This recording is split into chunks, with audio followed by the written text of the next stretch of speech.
Hello, my name is Yulia. I'm a former Fulbright Fellow from Ukraine, and this is my YouTube channel where I interview Fulbrighters from all over the world.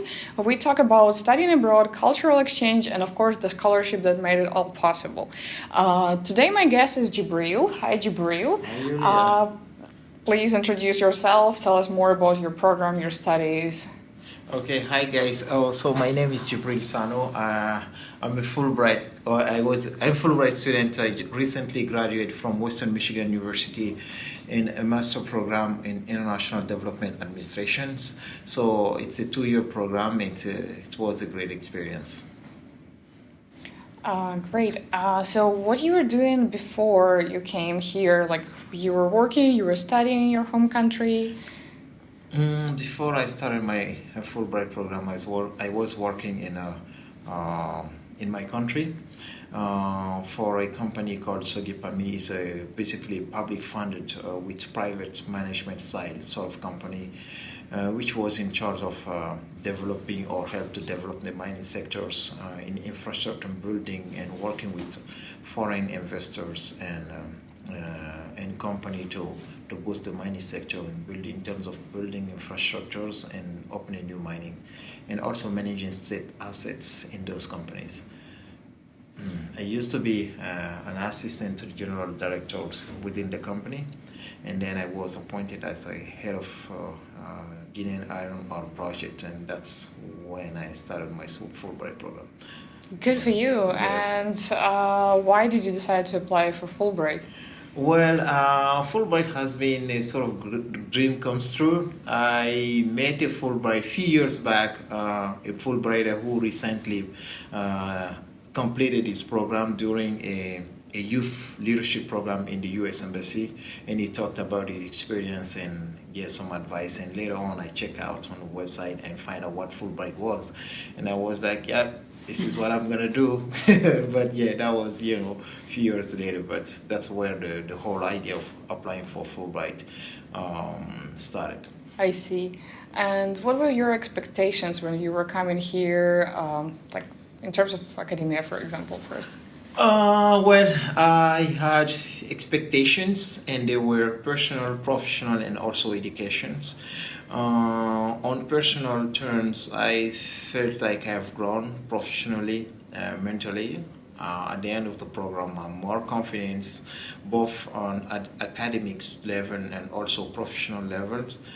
And on professional level, my aim was to learn skills in terms of administrations, managements of public funding, project managements, development process, the designing and implementing of public programs, public policy, and I'm really glad I learned a little bit all of those. And culturally, for example, like your expectations, like how you imagine the United States before you came here, and was it the same way that it is in reality, or? Well, before I came to the United States, all you see about the US, oh man, it's movies and all of that. Well, it's a pretty different, guys. It's a great country, I would say, but it's also a normal country with nice people, and some people are not that nice. But I was not surprised, because I used to travel in my previous jobs. So, which was a little bit weird to me though, is the kind of interactions in the US, which is pretty much different in the part of the world that I came from. They have this kind of personal space that you shouldn't go into, except that you're close to the person and that kind of stuff. So I had to learn those little stuff. It was not hard, but it was a little reminder you are in different cultural setting now. So, take that into account. Yeah, I believe that was one of the most important things that Fulbright's program mentioned during our orientation, for example, and they were like emphasizing that in many countries in the world it can be different, so keep that in mind. Right. Yeah, that was but it's a little bit funny that during my pre-academic program, we had this really cool professor, and we kind of got close, but it was purely professionals. And one day I was standing, and a friend of mine who wanted to ask her a question came a little bit closer. I was watching, and the lady moved a little bit back, and my friend came a little bit closer, and the lady moved a little bit back. And I said, yeah, I was saying, hey, stop moving forward. Ask your question and go away. Yep. But it was a reminder for that kind of the importance of personal space. But most of the experience has been great. Met people, grown personally and professionally.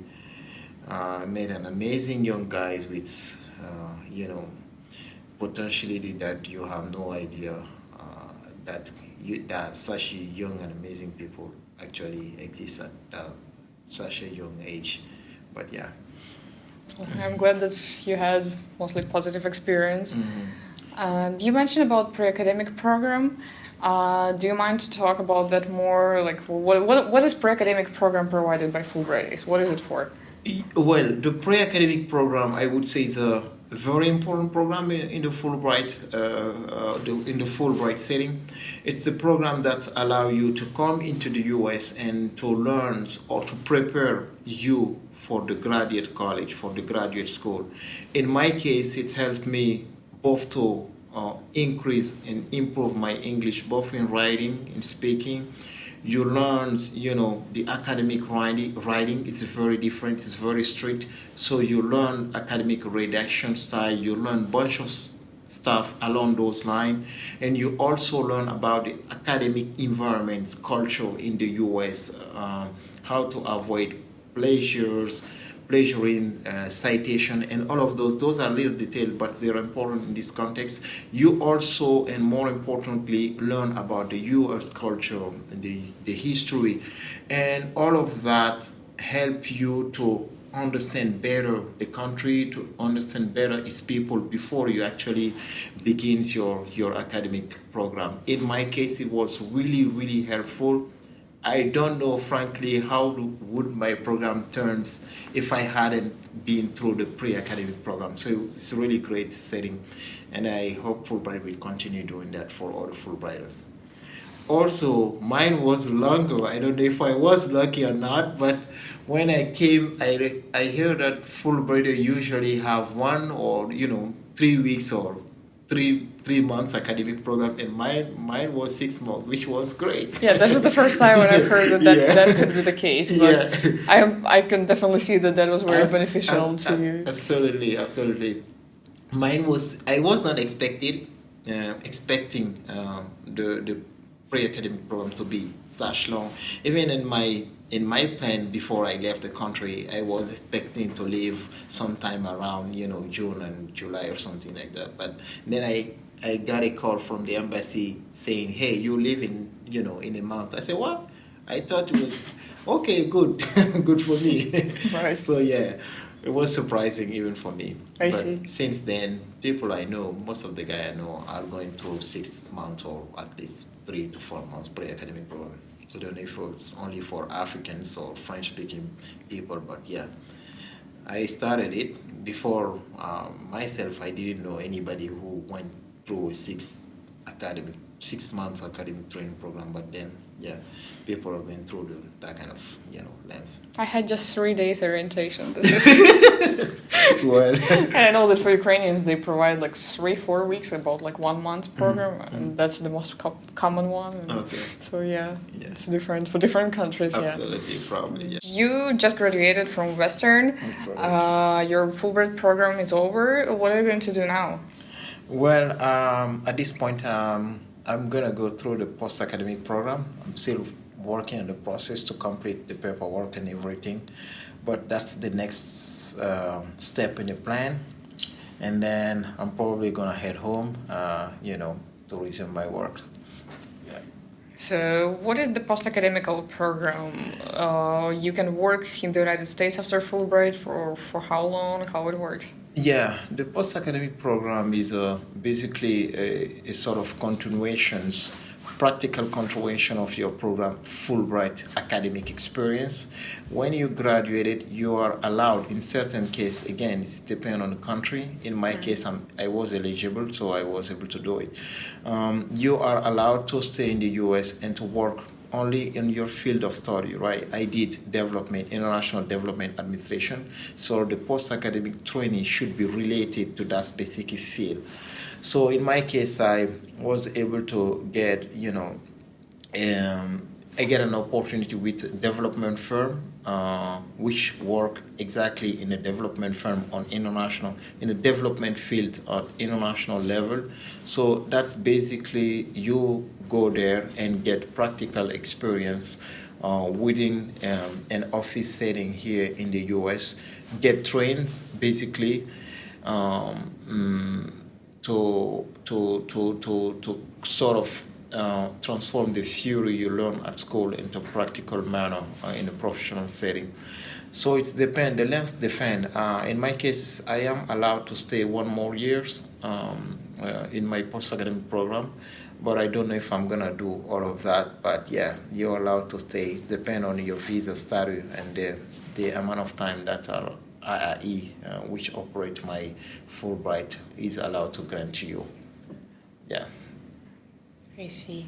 Yeah, the length, I think, is also like whatever if you had any internships before, they take the time out of there. Yeah. So there's a way of calculate your length. I had an internship or internship opportunity last summer, but since I didn't do it, so in my case, again, my Fulbright program is supposed to last 3 years, and I completed my academic part in 2 years.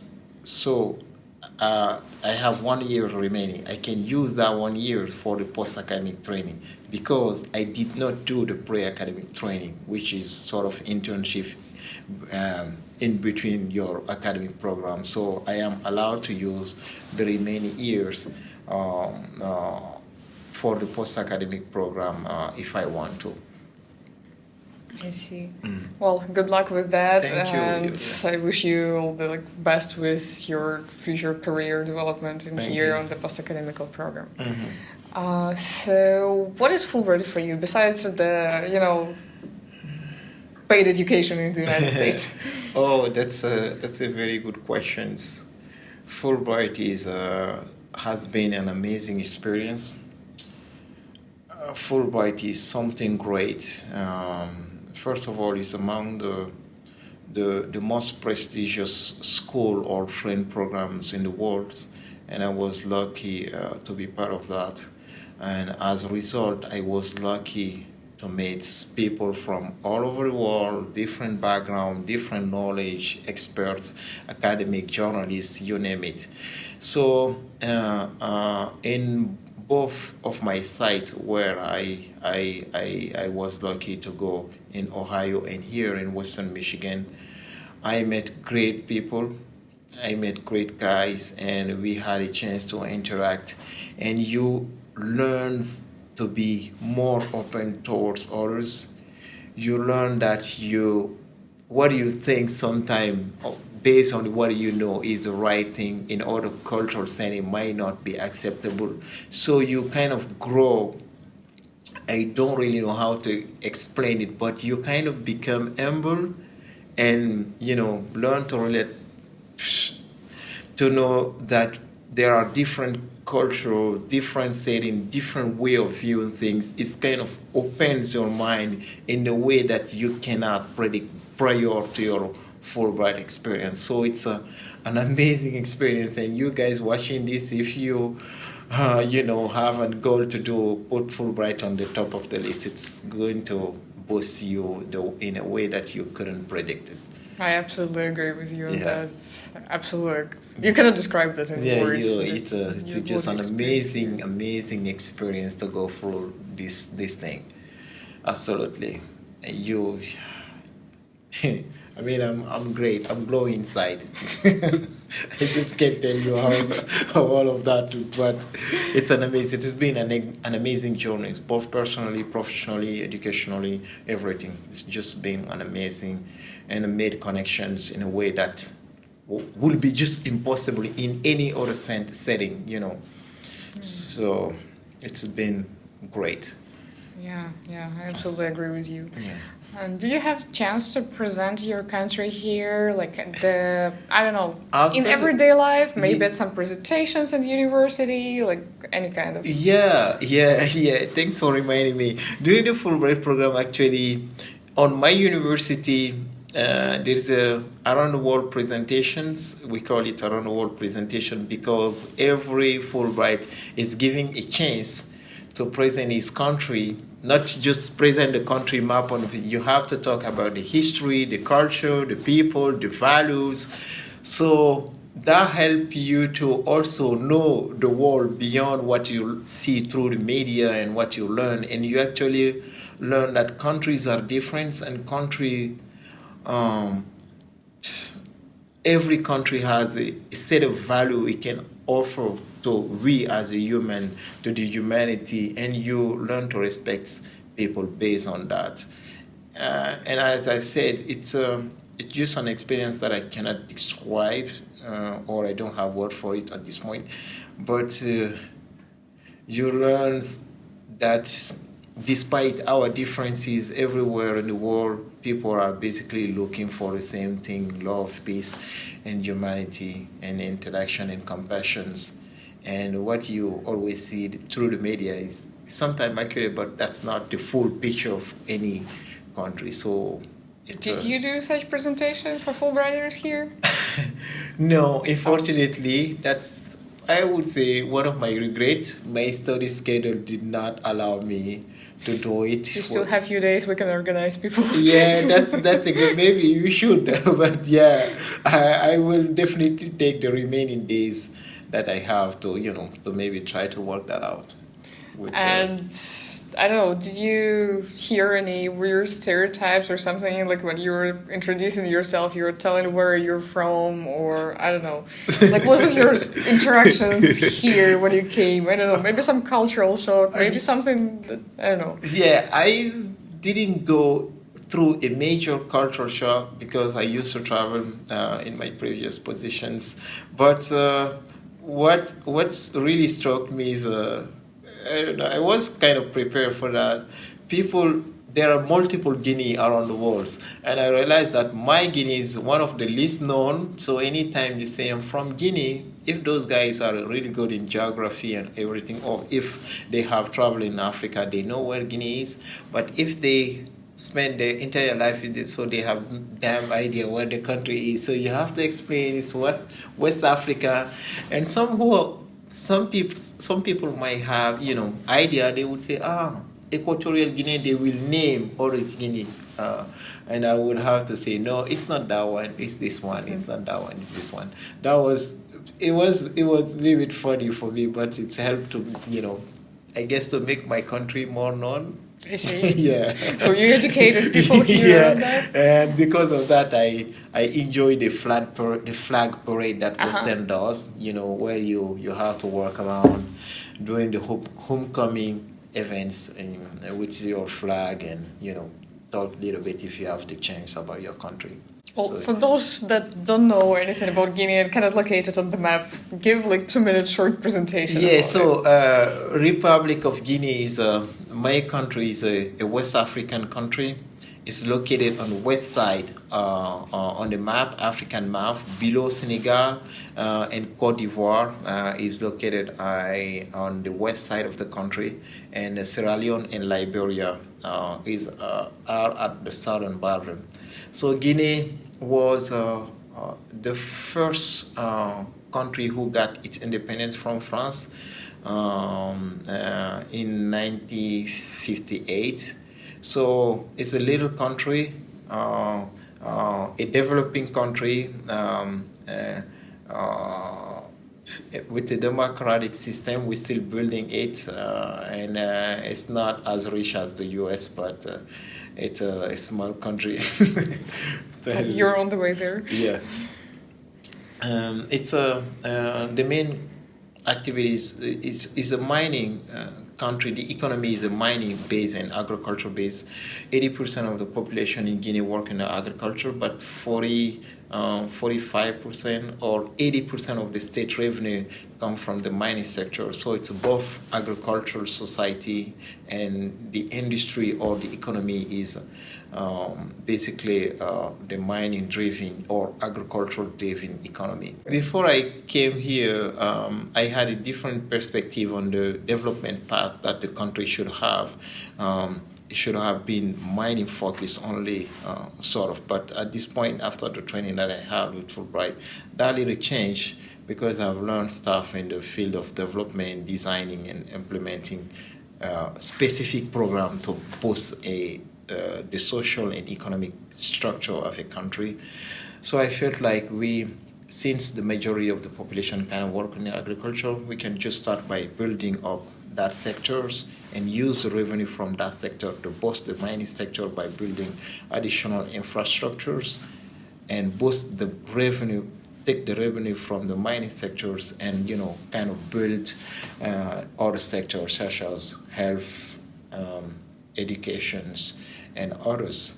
It's gonna be a slow process, but that's a natural path for Guinea to move from this point to where we are, from where we are right now, and move forward in terms of building the industrial capacity of the country. That might sound a little crazy, but it's absolutely feasible. Well, I wish you good luck. To Thank me, you. since I'm from a completely different field, that sounds something very sophisticated and absolutely amazing. And I believe in bright future for Guinea with such Fulbrighters like you. And I wish you good luck with Thank you. any of your future plans Thank and you. career Thank in, I don't know, traveling or whatever is on your list. Yeah. And congratulations again on graduating. Thank you. That's It's been very a long exciting way. feeling. Yeah. I'm gonna take an occasion with this to thank some of my friends, Sure. family, who have been supporting me through this entire journey. Mariam Sirisila, Mamadi Siluba, Mariam Kamara, and also my mom and dad. I should have mentioned those guys before you, but yeah. And my brothers and sisters, Hassan, were really helpful and stick with me along the way. It was not easy, but yeah, here I am. You made it. Yeah. You made it. Yeah. So thanks to you guys. Thank you. And thank you to God too. Well, thank you for coming here and thank you for sharing your experience. It was an amazing talk, and I'm sure that a lot of people will be benefited from this information and knowledge that you have.